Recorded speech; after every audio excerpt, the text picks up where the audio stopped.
ఓరుగల్లులో కొలువైన గణనాథులు వినూత్నంగా భక్తులకు కనువిందు చేస్తున్నారు. ప్రతి ఒక్కరి దృష్టిని ఆకర్షిస్తున్నాయి. ప్రతి ఏటా కొత్త కొత్త ఆకారాలు, అలంకారాలలో గణపతిని తయారుచేసే ఉత్సవ కమిటీలు ఈసారి కూడా వివిధ అలంకారాలతో గణపతిని ప్రతిష్ఠించి నవరాత్రులు పూజలు చేస్తున్నారు. భారీ గణపతులు, ఎత్తైన గణపతి విగ్రహాలే కాదు, డిఫరెంట్ ఆకారాలు, అలంకరణలతో ప్రతిష్ఠించిన గణేష్ విగ్రహాలు వరంగల్లో చూపరులను అబ్బురపరుస్తున్నాయి. వివిధ ఆకారాలలో ప్రత్యేకంగా తయారు చేయించి ప్రతిష్ఠించిన గణపతి విగ్రహాలు చూడటం కోసం భక్తులు బారులు తీరుతున్నారు.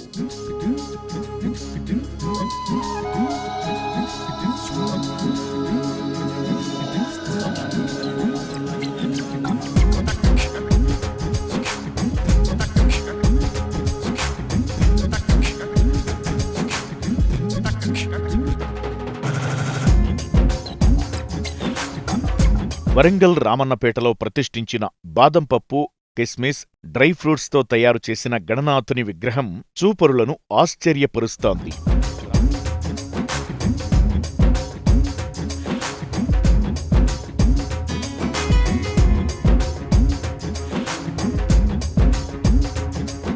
రామన్నపేట బొడ్రాయి వద్ద తాపీమేస్త్రి అసోసియేషన్ ఆధ్వర్యంలో పోకవక్కలు, నిర్మల్ వక్కలతో వెరైటీ గణనాథుణ్ణి ఏర్పాటు చేశారు. అదే ప్రాంతంలో ఎక్కడా లేని విధంగా బఠానీల గింజలతో విగ్రహాన్ని తయారుచేసి ప్రతిష్ఠించారు. ప్రతిసారి ఏదో ఒక విభిన్నమైన ఆకారంలో రూపొందించే వరంగల్ గీతభవన్ వారు ఈసారి ప్లాస్టిక్తో తయారు చేసిన వివిధ రకాల పూలతో గణనాథుణ్ణి ప్రతిష్ఠించారు. ఎస్ఎస్కే సమాజ్ వద్ద శ్రీఫల వినాయకుడిని ఏర్పాటు చేశారు.